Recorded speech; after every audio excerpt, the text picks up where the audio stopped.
भारत के साथ दुनिया भर की नजरें नोएडा के इसी ट्विन टावर पर लगी हुई है। हर कोई टकटकी लगाकर इस बिल्डिंग को गिरते हुए देखकर इस इतिहास का गवाह बनना चाहता है, जो इस बिल्डिंग को जमींदोज करते ही लिखा जाएगा।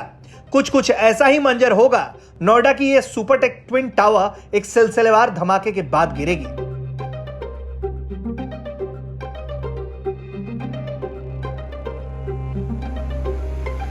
सिर्फ 10 सेकंड तक बारूद का धमाका होगा और अगले 14 सेकंड के भीतर यह ऊंची मीनार धूल के गुब्बार से होती हुई जमीन पर धराशायी हो जाएगी। गिरते गिरते यह ट्विन टावर भी एक इतिहास रच जाएगी। ध्वस्त की जाने वाली भारत की यह सबसे ऊंची इमारत है। सबसे ज्यादा बारूद से गिराई जाने वाली यह बिल्डिंग है। ट्विन टावर को 3700 किलोग्राम से ज्यादा बारूद बिल्डिंग में लगाया गया है। बिल्डिंग से निकलेगा 80,000 टन मलबा। मलबा हटाने में 3 महीने लग जाएंगे। 50,000 टन मलबा गड्ढे में टावर के रहेगा।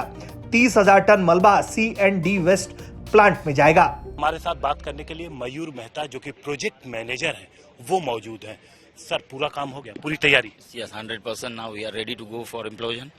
पूरी तरीके से तैयार हैं आप लोग। और कोई मार्जिन ऑफ एरर की अगर हम बात करें, जो आसपास के लोग हैं उनके मन में जो थोड़ा बहुत डर है?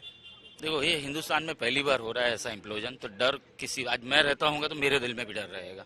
उनका डर जायज है, लेकिन हम उनको आश्वस्त करना चाहते हैं कि everything is fine except some windows glasses will be break and that we will rectify on our own. Exact आप 28 तारीख को पहला बटन दबाएंगे? एक ही बटन दबना है और वो 2:30 बजे दबेगा। 2:30 बजे। और कितनी देर में ये बिल्डिंग जमींदोज हो जाएगी?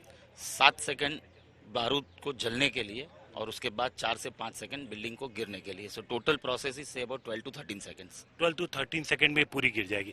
लेकिन ये भी कहा जा रहा है कि इसकी वजह से आसपास की जो बिल्डिंगें हैं उनके शीशे जो है उनको नुकसान पहुंच सकता है, या हल्का अर्थक्वेक आ सकता है। अर्थक्वेक कितना आ सकता है, क्या इम्पैक्ट पड़ सकता है अगल बगल? Maximum impact? शीशे टूट सकते हैं, ये हमने अनुमानित है। हमने पहले भी एयर ओवर प्रेशर से टूट सकते हैं। और अगर वाइब्रेशन की आप बात करो तो जो नोएडा में रिक्टर स्केल 3 या 4 का आ रहा है, at that time the vibration measurement was 300 millimetres per second and what we have assumed that is 34 is the maximum travelling speed per millimetre second of at the time of blast. Public के हिसाब से अगर बात करें तो Richter scale की अगर हम बात करते हैं तो उस पर कितना अनुमानित? वही रिक्टर स्केल में अगर आप जाओ तो 3 रिक्टर स्केल पे 300 मिलीमीटर पर सेकंड हो रहा है। हम 34 बोल रहे हैं, तो ऑलमोस्ट 10% हो गया। It's 0.3। It's 0.3।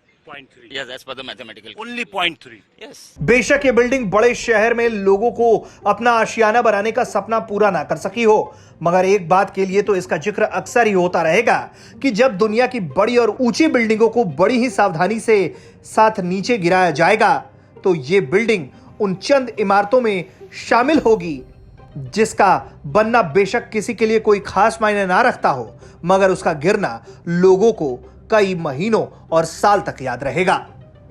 Bureau report, Bharat तक।